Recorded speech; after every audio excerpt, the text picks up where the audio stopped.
So I always like to say that I believe it's a combination of a few things. I believe it's a combination of hard work, skill, but there is also some luck and timing involved in all of this. And I think it would be wrong of me to say that that's not the case. So what does that mean? That means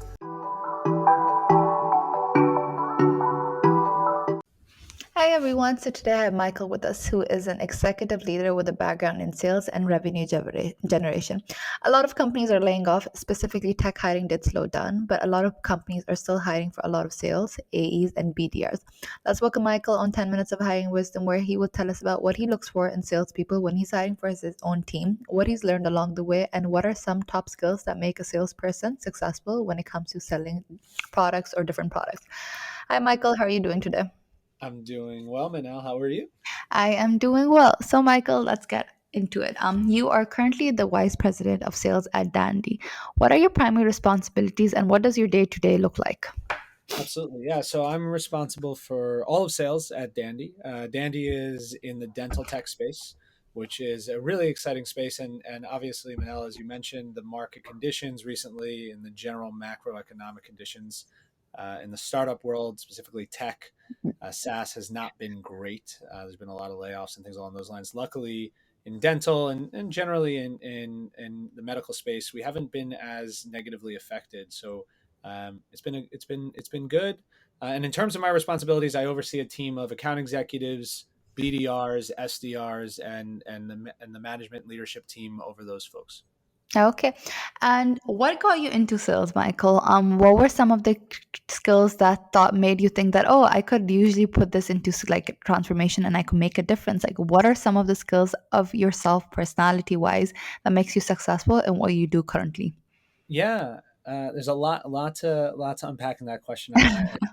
Um, I'm a people person. I love to be around people. I love to have conversations. I love to interact. And to me, that's really what sales is, right? Sales is having a conversation and learning about others and asking questions. And that's really what makes really great salespeople good at their jobs. It's they understand that it's about asking questions, and it's not about necessarily just regurgitating a bunch of information, because nowadays with the internet and research, you know buyers can go out and learn about anything that they want to learn about. It's salespeople, it's our job to go and learn about the buyer and learn about their pains and their needs, and how we can help them. And so early on in my career, I started my own company. I was an entrepreneur. Didn't end up working out, so I needed to make money. I had to go and get a quote unquote real job, and started as an individual contributor in sales, selling into SMB. I got a break from one of my role models and mentors at the time, and just selling conferencing. So similar to what we're doing now, audio conferencing and networks and phone systems, and the rest is kind of history. Oh wow. Okay, so you did mention a few interesting things. One of them being that you should always be consumer centric, where your solution should be catered to the people that you're selling to. So thank you so much for sharing that. A follow up question from that would be is, Michael, because you've been in the space sales space for such a long while, how did you pave your way up? You initially start off as a SDR or BDR, and then how did you prove yourself to be like, okay, now I can handle different A's. How can I guide them? So can you maybe tell a little about that? So I always like to say that I believe it's a combination of a few things. I believe it's a combination of hard work, skill, but there is also some luck and timing involved in all of this. I think it would be wrong of me to say that that's not the case. So what does that mean? That means I worked really, really hard early in my career, and I did all of the things that I was supposed to do, and more so. So not only did I learn from the folks that at the companies that were helping me and teaching me, and my mentors and so on, but I also worked and did things outside of that, right? I went above the bar. I did more than I was supposed to do. I made more calls than I was supposed to make. I read books. I listened to podcasts, right? I did things and self educated myself. And so I worked really, really hard. But also, I took opportunities and I jumped on opportunities when they were presented to me. So, for example, as I mentioned, I started out as an individual contributor, and I worked really, really hard. And then someone left the company, and another role opened up. right? And it wasn't necessarily the exact career path that I had envisioned, but I jumped on that role. And then, a year later, the same thing happened, and that was a relocation where I had to move from New Jersey to Boston. It was a big, had to uproot my whole life and leave my girlfriend at the time who was still in school, so on and so forth. And but these are the things that you have to do, in my opinion, if you really want to accelerate career growth, and try and move up, more quickly. You've got to take those opportunities. So again, I think there's timing involved and there's some luck, but you got to put in the hard work and the time and the effort. Hard work always shows, like you mentioned, self-educating yourself, because there's only so much you can learn by being confined working at office. There's always so much time when you go back home. You can listen to podcasts, you can read different books, and that's how you paved your way up. So thank you for sharing that, Michael.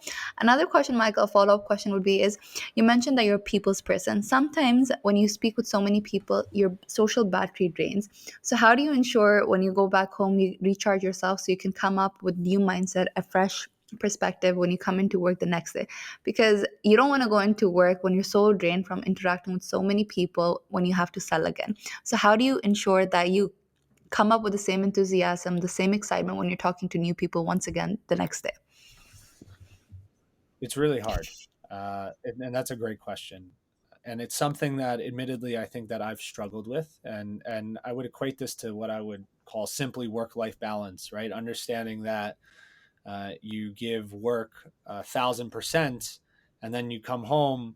And in today's world, you're connected through your phone, or you're always connected, and so it's easy to then just continue to work and not spend time, with your loved ones or your family or friends. And it took me, I've been doing this for however long, it took me a long time to figure that out. And admittedly, I still don't know if I've mastered that craft.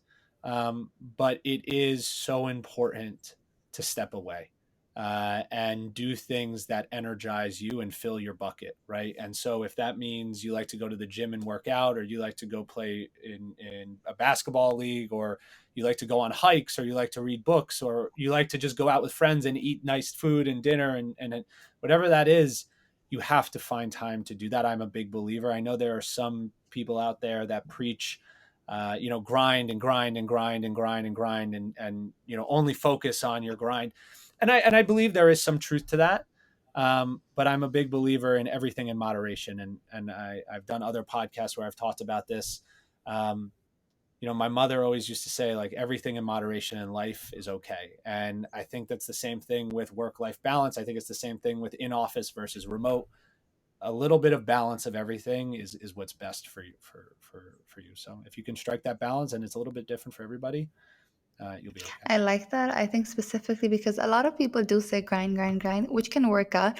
But scientifically, a lot of studies have shown that eventually it will take a long term toll on you and it will take you longer to recover.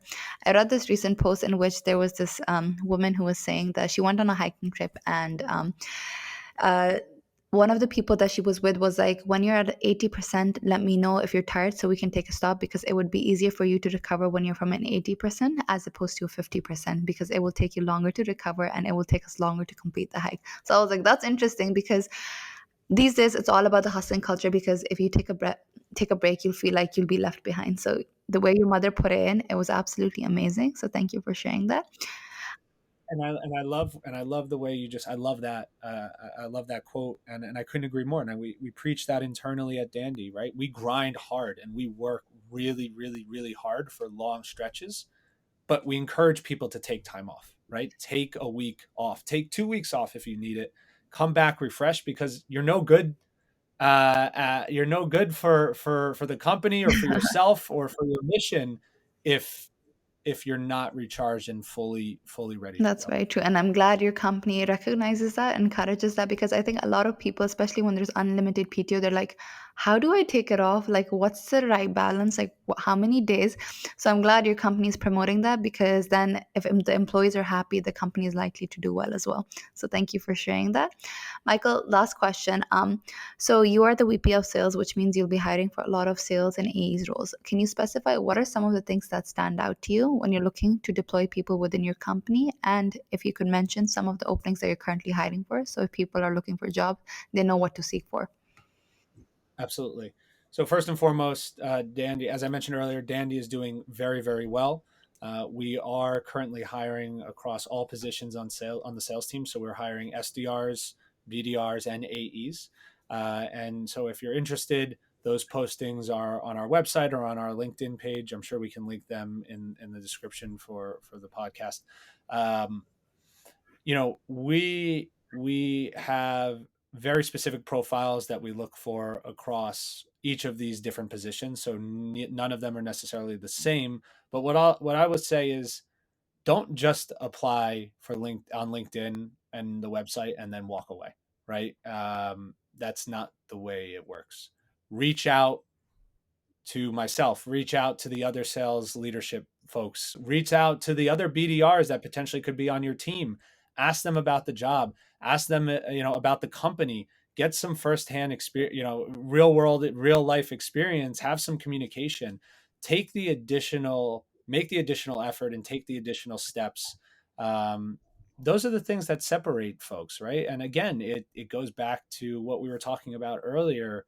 Work a little bit harder than everybody else. And as we know, there's been a lot of folks, unfortunately, that have been affected by layoffs. There's a lot of individuals that are looking for jobs right now, and there's a lot of individuals who are applying for not a lot of roles. And so you've got to find a way to separate yourself from the rest of the pack, and get creative. Send videos, send LinkedIn message, whatever it is. Stand out, and you'll be noticed. It works. I think when you go to Easy Apply these days on LinkedIn, there's thousands of applicants for one single position. So you really do need to put in the extra effort, because at the end of the day, you're just one person amongst thousands of other applicants. If you, for example, say send in a video, the recruiter or the hiring manager might remember you by your creativity, as you mentioned. So thank you for sharing that, Michael. But Michael, other than that, our time is up. Thank you so much for sharing about your company, your journey, specifically how you paved your way up the ladder. What are some of the things that you would consider useful when people are applying for positions within your current company, and just your perspective and your approach towards making sure you work hard, but also putting in the extra effort that will take you far. Thank Absolutely. you. Thank you so much, Manel, for the time. I appreciate it. And Danny's a great place to work. We'd love to have anybody apply. So appreciate it. Thank you.